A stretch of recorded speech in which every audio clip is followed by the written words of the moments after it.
irmãos, queridas irmãs, boa noite. Boa noite. Primeiramente, eu gostaria de agradecer ao nosso Pai Maior pela oportunidade da vida, agradecer à diretoria desta casa pela oportunidade de trabalho, a nossa irmã Maristela, que foi da pessoa que me estendeu o convite para poder estar aqui esta noite, e dizer da alegria de estar novamente nesta casa, porque falar de Jesus é muito prazeroso e o tema é muito especial e profundo. Antes que eu me esqueça, que normalmente eu não me lembro, eu tenho que trazer aqui, entregar a vocês o abraço de todos os tarefeiros da Casa Espírita Nai Cruz, lá de Manilha, tá? Receba o abraço apertado de cada um, tá bom? E o tema desta noite está referenciado numa passagem evangélica narrada por João, no capítulo 16, versículo 33, que vai falar para nós sobre tende bom ânimo. Estamos iniciando um novo ano, um novo ciclo, e muitas das vezes nós paramos para fazer uma reflexão de nossos erros, de nossos acertos, e é cultural que nós façamos isso quando o fazemos no último dia do ano, no mês de dezembro, A gente para um pouco para fazer uma reflexão, e isso é importante. Deveríamos fazer essa reflexão mais vezes, porque chegando no final do ano, nós esqueceremos de muitas coisas, porque são tantos acontecimentos que nos atingem, que nos afligem, não só coisas ruins não, mas coisas boas, que nós temos que agradecer também. Mas, infelizmente, a maioria de nós deixa de fazer essa reflexão, que é muito importante. Por quê? Porque quando nós iniciamos um novo ano, nós também fazemos já um planejamento, de como será o ano que se inicia. E é importante a gente saber que as coisas que nós não conseguimos realizar no ano que se passou, se nós não estabelecemos um planejamento, se nós não mudarmos alguns aspectos da nossa vida, nós também não conseguiremos, porque nada acontece por acaso em nossas vidas. Então o tema desta noite é muito especial, profundo. Por quê? Porque nós estamos num mundo de provas e expiações, e consequentemente passaremos por muitas dificuldades, e teremos que manter o bom ânimo. E nada melhor que a mensagem de Jesus, o nosso modelo e guia, para nos animar, para dizer para nós que nós somos seus filhos de Deus, irmãos de Jesus, e que então necessitamos estabelecer metas para que nós possamos primeiramente nos melhorar. E Emmanuel vai dizer para nós da nossa responsabilidade como espírita cristão, quando ele diz que nós, espírita cristãos, temos um patrimônio de entendimento, um patrimônio de conhecimento muito maior que os irmãos de outras doutrinas. Por quê? Nós sabemos qual a nossa origem, sabemos por que estamos aqui, sabemos qual o objetivo que temos que atingir, sabemos que estamos ora num corpo material com a necessidade de evoluir. E pautado nesse manancial de conhecimentos, o que nós temos feito? O que nós temos feito além dos outros com todo esse conhecimento? E é natural a gente observar que nós, que queremos ser trabalhadores do Cristo, vamos algumas vezes estar amarrados a uma corrente mental de desânimo, quando as dificuldades chegam em nossas vidas. Então, a nossa principal ferramenta para que a gente possa enfrentar esse desânimo é a fé, mas não qualquer fé. É uma fé que Kardec vai dizer que é uma fé inabalável, porque nós, espírita cristão, temos que ter uma fé raciocinada, não é? Uma fé inabalável, que é aquela que Kardec vai dizer que pode enfrentar frente a frente a razão em toda e qualquer época da humanidade. Ou seja, independente do crescimento da ciência, da tecnologia, as mudanças que vão ocorrer no nosso orbe, essa fé vai continuar inabalável.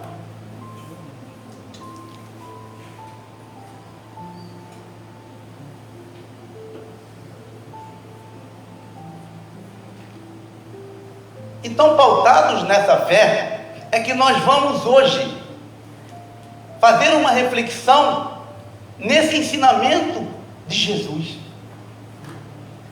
Tenho-vos dito isto, para que em mim tenhais paz.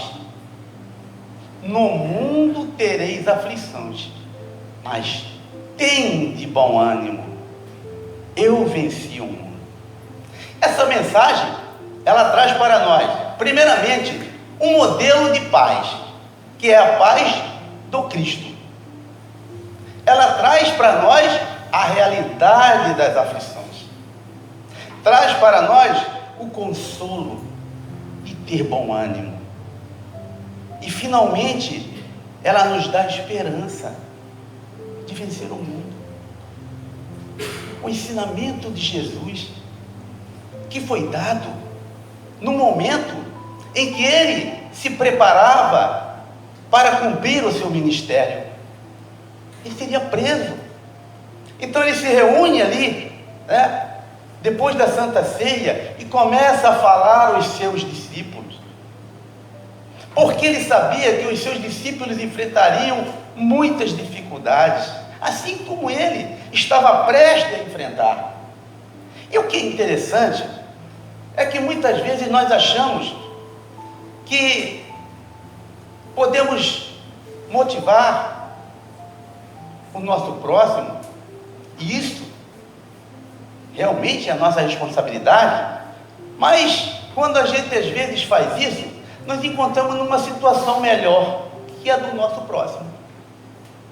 Então a gente pode fazer alguns questionamentos, desse ensinamento de Jesus, porque Jesus fala que venceu o mundo. Ora, ele estava para ser preso, e nós sabemos que depois de preso, Jesus sofreu muitas coisas. Deram chicotadas, colocaram uma coroa de espinho na sua cabeça, blasfemaram contra ele, deram uma cruz pesada para ele carregar. Ele foi abandonado. Todos aqueles que se diziam seus discípulos desapareceram. Alguns o negaram. Ele foi entregue por uma traição de um dos seus discípulos. Mas ora, vejam, diante de todo esse sofrimento, não se tem notícias que Jesus se irritou, blasfemou, praguejou. Não, ao contrário, Jesus continuava amando do mesmo jeito, porque Jesus não vê o homem, aquele homem cheio de pecados, mas ele vê o Espírito imortal. E essa mensagem de Jesus, naquele momento, era para os seus discípulos, mas que nós sabemos que até hoje ele serve para nós, espíritos imortais. Então, quando ele fala para nós que nós devemos ter bom ânimo, ele está dizendo para nós que nós devemos manter a fé nele, que nós devemos estabelecer confiança, porque ele estaria conosco em todas as situações. Então, nós devemos neste momento nos aprofundar um pouco então nesse ensino dele. Quando ele diz: tenho-vos dito isso, a todo momento Jesus tinha sede de ensinar. Ele ensinava por intermédio de parábolas, por intermédio de sermões, né? Nós temos o sermão profético, temos o sermão da montanha, as bem-aventuranças, o sermão do monte, que é ainda hoje um dos maiores ensinamentos de Jesus. De maneira que até aqueles que não são cristãos, quando têm acesso a esses ensinamentos, ficam vislumbrados.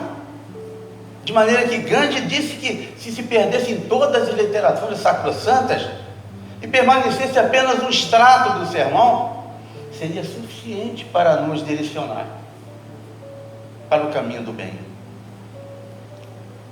Então, Jesus a todo momento ensinava os seus discípulos, e esses ensinamentos aos quais eles tinham acesso eram para que pudesse transformar interiormente a cada um deles. E depois ele prossegue: tenho-vos dito isso para que em mim tenhais paz. Qual a paz a que Jesus se refere? Será a paz do mundo? Será a paz no mundo? Porque existe a paz no mundo, né? A paz no mundo é a paz, aquela paz que nós costumamos acessar quando nós estamos bem de vida, estamos bem empregados, está tudo correndo bem, eu sou um bom profissional, tenho uma casa, tenho um carro, meus filhos estão bem, né? Estão empregados, minhas filhas, então tudo está indo bem na minha vida material, então eu tenho a paz no mundo, estou tranquilo.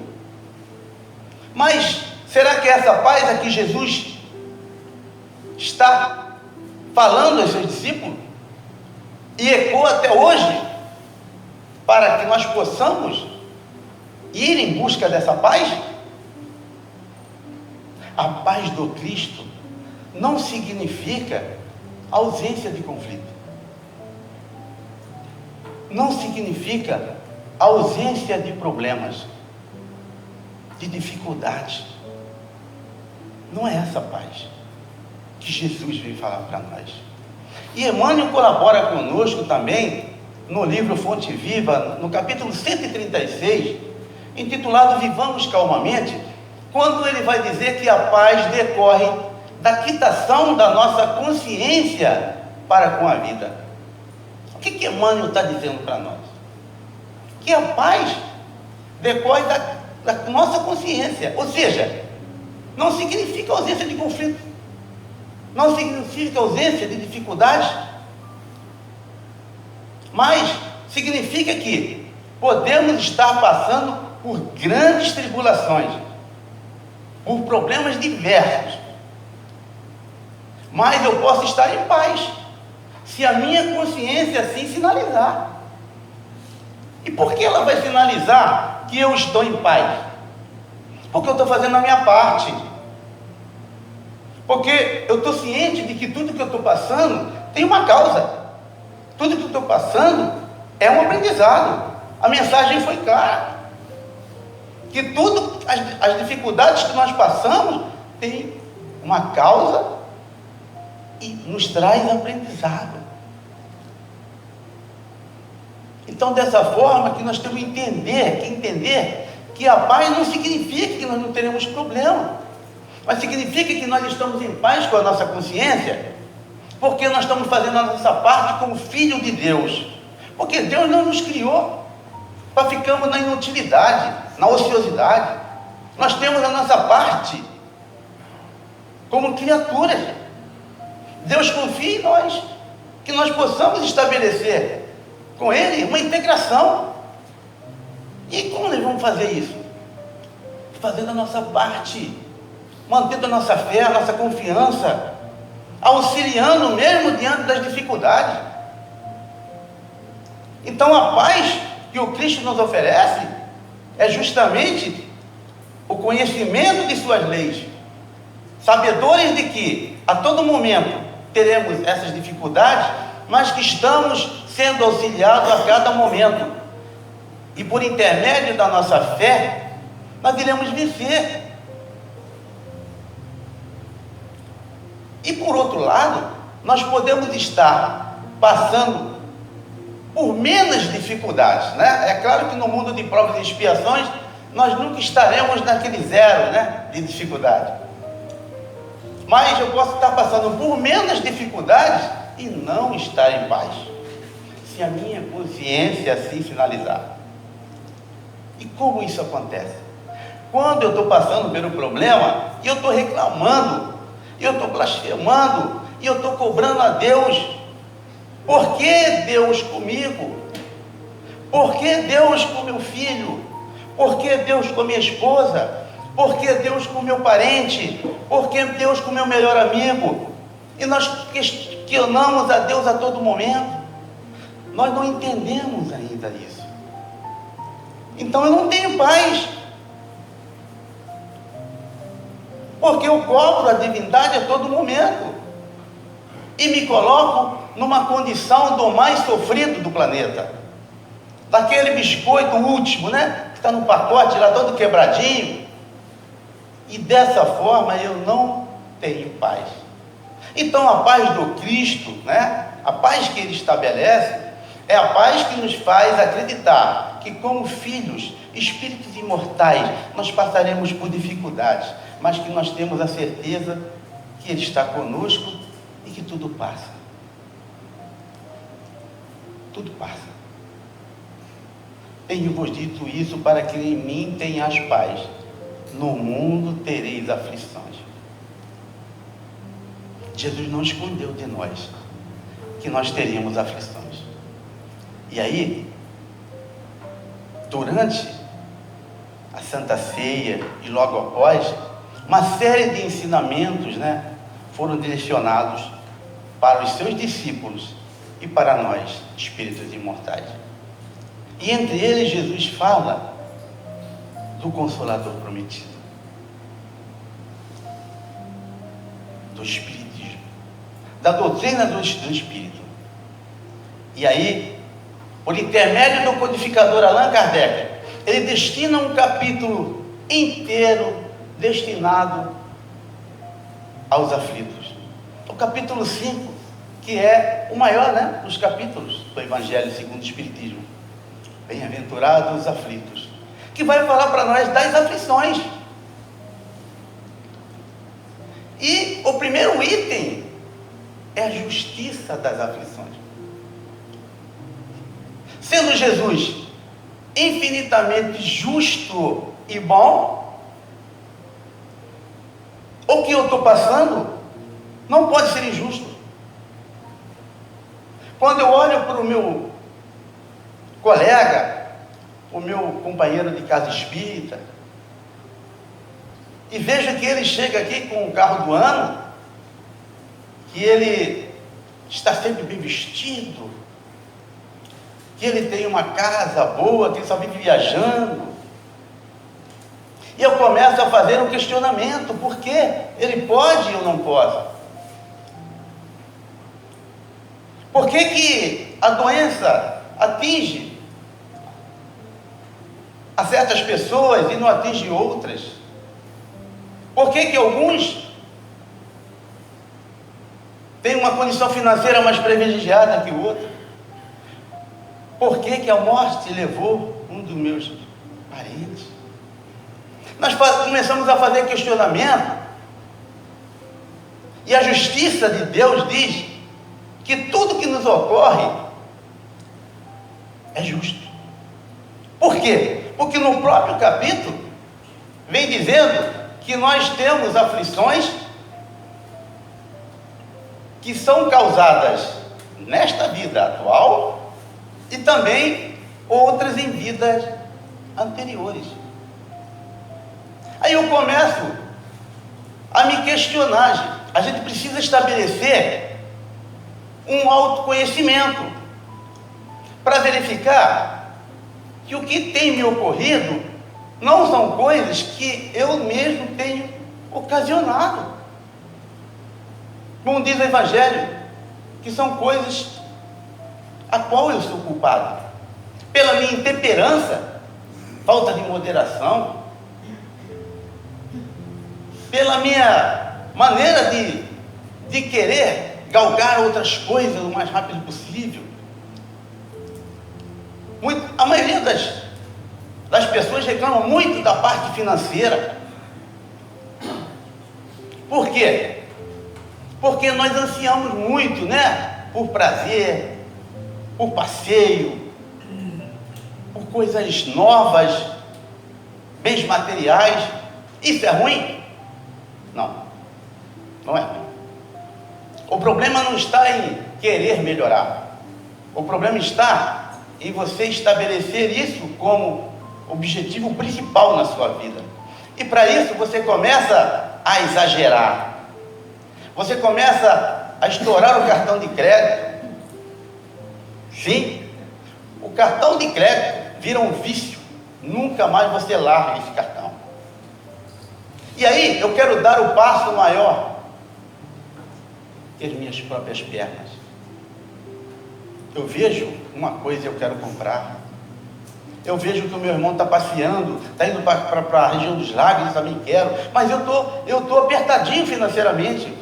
Mas aí eu pego o cartão de crédito e eu parcelo e eu vou me enrolando cada vez mais. E aí eu quero culpar os outros. Ora, isso está diretamente ligado ao meu desejo e às minhas paixões. Não posso culpar ninguém. E aí, eu estou passando mal, estou com uma gastrite, começo a engordar muito, por causa do exagero. O glutão, né? A gente se torna um glutão, chega nas festas de final de ano, exagera, come, e no outro dia está passando mal. São coisas que nós mesmos estamos estabelecendo como sofrimento. Não tem culpado a não ser a nós mesmos.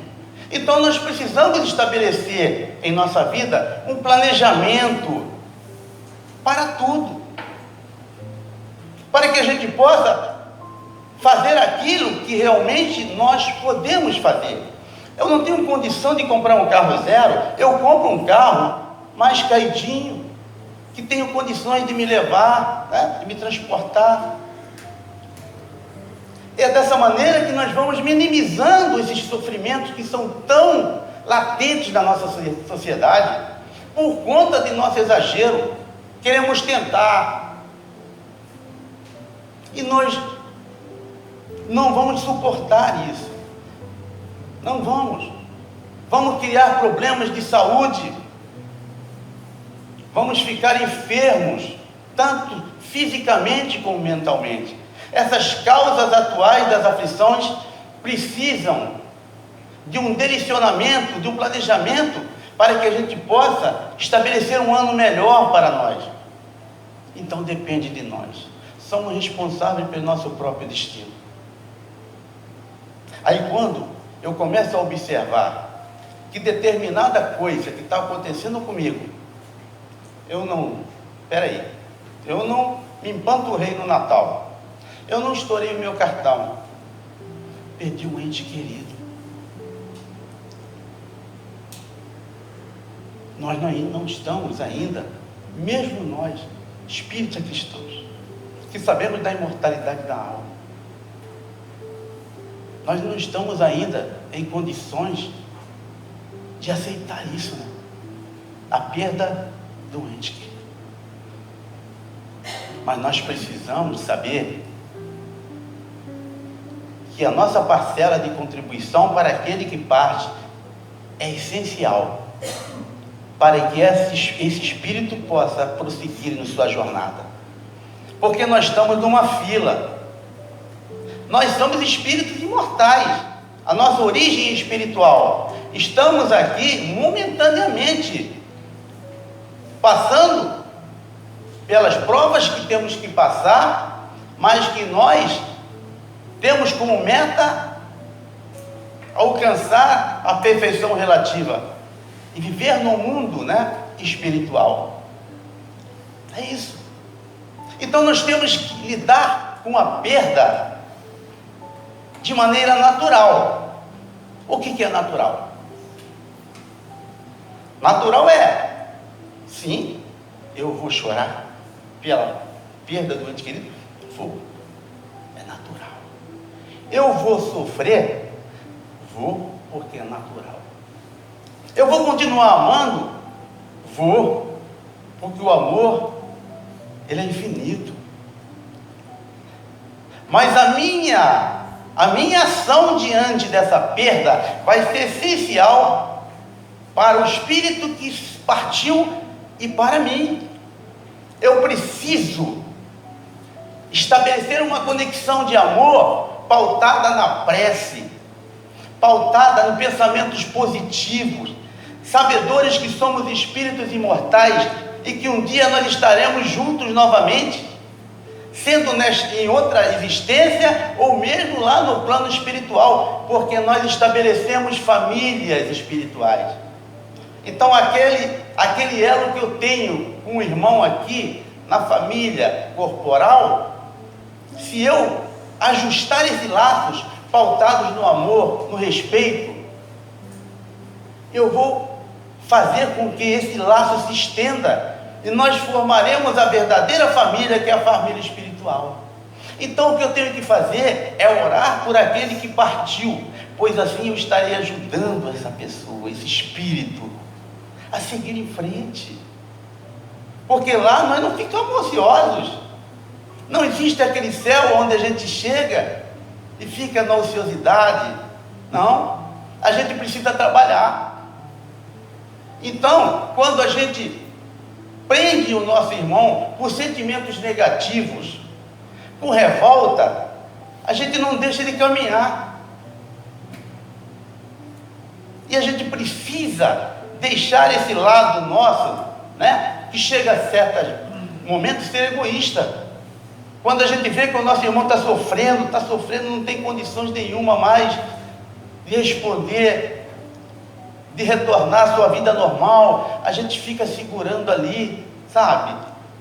E muitas das vezes o melhor é realmente ele estar muito desejo de se libertar.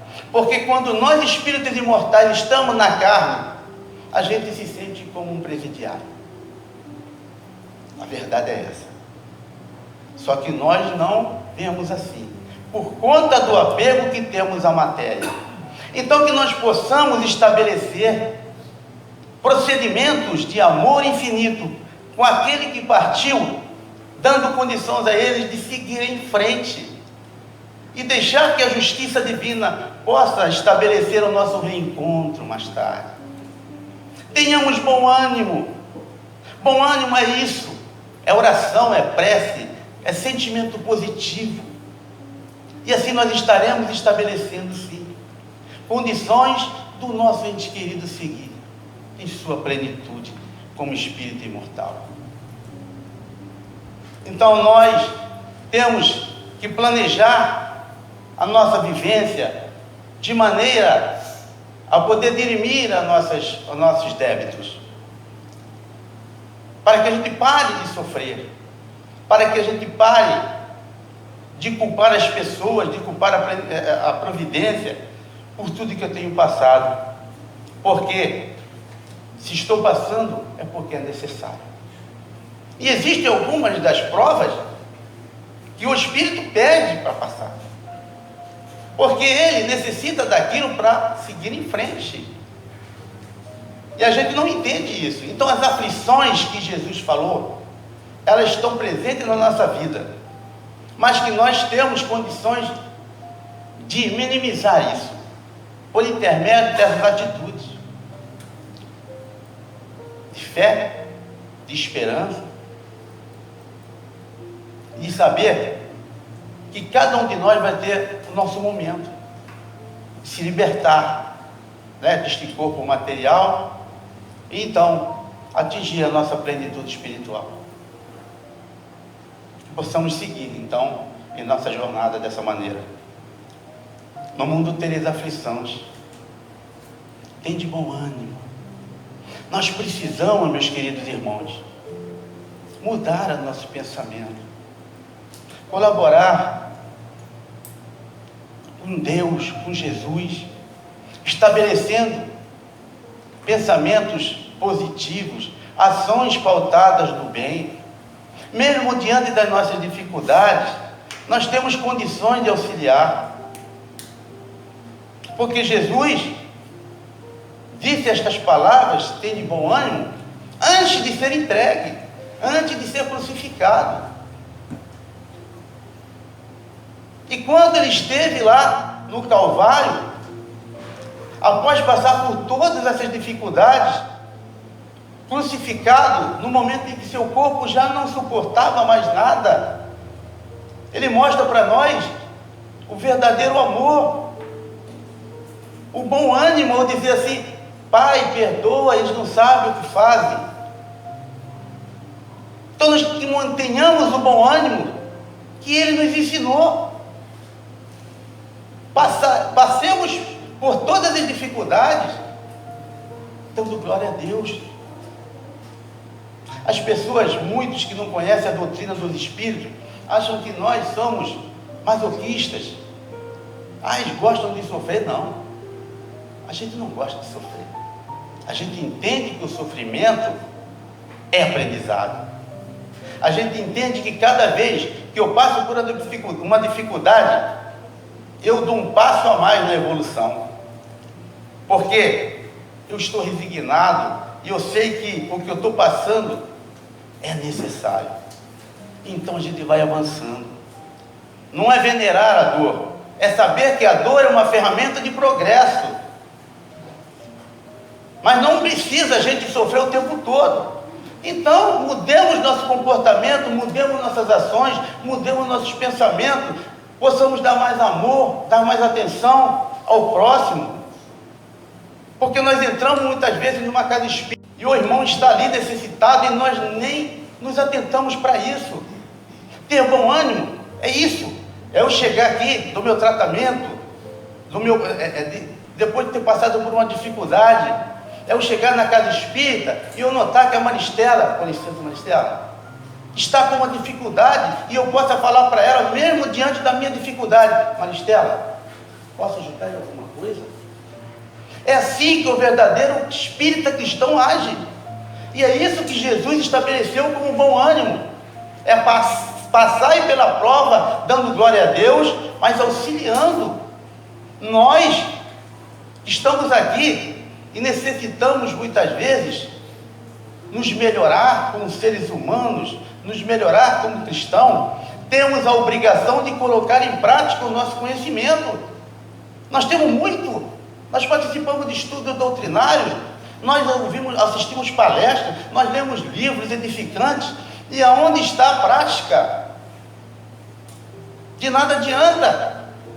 Eu sei, eu li a codificação, li o livro do Espírito 10 vezes, eu já fiz estudos doutrinários, e onde está a prática? Então a gente tem que estabelecer um bom ânimo para que a gente possa fazer a leitura, fazer o estudo doutrinário, assistir às palestras, mas possamos colocar isso em prática, meus irmãos. Somente dessa maneira nós estaremos cumprindo o ensinamento de Jesus: tem de bom ânimo, eu venci o mundo. Que mundo é esse que ele venceu? Mas ele não morreu na cruz, ele não foi crucificado. Como é que ele venceu o mundo? Porque o mundo que Jesus está dizendo não é este mundo, material. Não. O mundo ao qual ele se refere tem tudo de espiritual. A qual Jesus se refere é vencer a nós mesmos, ao nosso egoísmo, à nossa vaidade, ao nosso apego às coisas materiais, ao nosso personalismo, a se achar melhor que o outro, a achar que está sofrendo e que o sofrimento do outro não tem nada a ver comigo. É esse mundo que Jesus se referia. E quando ele traz para nós o Consolador prometido, a doutrina dos Espíritos, e traz um manancial de conhecimento e ferramentas importantes para que a gente possa vencer esse mundo, começa pelo autoconhecimento. Nós precisamos identificar em nós as nossas mazelas e os nossos erros, porque senão eu não venço a mim mesmo. Como eu vou vencer a mim mesmo se eu nem sei se eu estou errado, né? Então eu preciso fazer essa viagem, né? Autoconhecimento, que Santo Agostinho diz que é a chave do progresso individual. Então faço a viagem para dentro de mim mesmo e estabeleço ali e reconheço que eu errei com meu irmão na casa espírita. Eu fui rude com ele, eu respondi muito de uma maneira rude para meu companheiro, e aí no outro dia eu tenho que buscar esse companheiro e dizer: me perdoa, eu fui rude com você. É dessa maneira que a gente vai identificando que nós necessitamos mudar o nosso comportamento, o nosso pensamento, as nossas atitudes, e nós vamos vencendo o mundo a qual Jesus se referia. Então é hora da gente arregaçar as mangas e colocar as mãos das obras. Trabalho. Vamos trabalhar, primeiramente mudando a nós mesmos, e depois, a partir do momento em que eu consigo me mudar, aí sim eu posso, né, estabelecer essa paz para o meu próximo, estabelecer um caminho, atitudes de paz, para que nós possamos estabelecer um mundo melhor, um mundo de regeneração, né? Que nós falamos tanto, que a doutrina espírita fala muito de mundo de regeneração, que vai ser um mundo melhor, que vai ser um mundo em que nós pensaremos mais no bem, nós pensaremos mais no outro. Será que esse mundo está próximo? E como a gente estabelece esse termômetro para saber se esse mundo está próximo? Basta que a gente olhe o nosso comportamento, basta que a gente olhe a nossa conduta, porque, para a surpresa de todos, o mundo não se dará por decreto divino. O mundo de regeneração se estabelecerá quando cada um de nós mudar a nós mesmos, e assim possamos contribuir com a paz e a chegada do novo mundo de regeneração. E para que a gente possa caminhar para o final, eu trouxe aqui uma mensagem do Espírito André Luiz, psicografado por Chico Xavier, para que esta mensagem possa ecoar em nossos corações e nós possamos praticar a cada dia um pouquinho, porque nós não conseguiremos fazer grandes mudanças. Nós temos que estabelecer mudança nas pequenas coisas. Não são as grandes que nos derrubam, são as pequenininhas. É aquele bom dia que eu não dou para o meu amigo, meu companheiro. É aquele abraço que eu nego ao meu próximo. São pequenas coisas que dá para que nós possamos fazer, se a gente olhar o outro, se a gente enxergar o outro. Que nós possamos então, com o auxílio desta mensagem, para a nossa conclusão, estabelecer bom ânimo no nosso novo ano e na nossa vivência. Decálogo do bom ânimo. Dificuldades, não perca tempo lamuriando. Trabalhe. Críticas, nunca aborrecer-se com elas. Aproveite-as no que mostrem de útil. Incompreensões, não busque torná-las maiores através de exigências e queixas. Facilite o caminho. Intrigas, não lhe estenda a sombra. Faça alguma luz com o óleo da caridade. Perseguições, jamais revidá-las, perdoe esquecendo. Calúnias, nunca enfurecer-se contra as arremetidas do mal. Sirva sempre.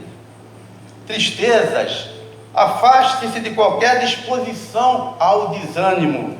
Ore abraçando os próprios deveres. Desilusões, por que debitar aos outros a conta de nossos erros? Caminhe para frente, dando ao mundo e à vida o melhor ao seu alcance. Doenças, evite a irritação e a inconformidade. Raciocine nos benefícios que os sofrimentos do corpo passageiro trazem ao espírito eterno. Fracassos, não acredite em derrotas. Lembre-se de que, pela bênção de Deus, você está agora em seu melhor tempo. O tempo de hoje, na qual você pode sorrir, recomeçar, renovar-se e servir em meio de recursos imensos. Que possamos estabelecer uma nova rota em nossas vidas, cumprindo esse decálogo pelas pequenas coisas. Mas uma coisa importante a gente deve fazer. E para que nós possamos então estabelecer, possamos seguir o ensinamento de Paulo. Quando ele fala em 1 Coríntios capítulo 16, versículo 14, ele diz assim, que todas as nossas coisas sejam feitas com amor. Com amor. Possamos seguir em frente, com bom ânimo, fé inabalável e caridade. Pela atenção de vocês, meu muito obrigado. Que Jesus nos abençoe.